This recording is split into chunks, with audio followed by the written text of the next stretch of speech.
Humigit kumulang 200 delegasyon mula sa iba't ibang bansa ang inaasahang dadalo sa engranding inaugurasyon ni Pope Leo XIV ayon sa pulong ng Provincial Committee for Order and Security nitong Martes sa Prefecture ng Rome. Sa mga bigating bisita, kumpirmado ang pagdating ni na US Vice President J.D. Vance, ang Spanish Royal Family, Israeli President Isaac Herzog at mga pinuno ng European Union.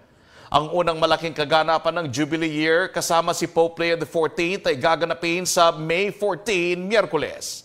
Inaabangan ng mga deboto ang Jubilee ng Eastern Churches kung saan makakaharap nila ang American-born na Santo Papa sa Paul VI Hall sa ganap na ikasampu ng umaga, kumpirmado ng Vatican.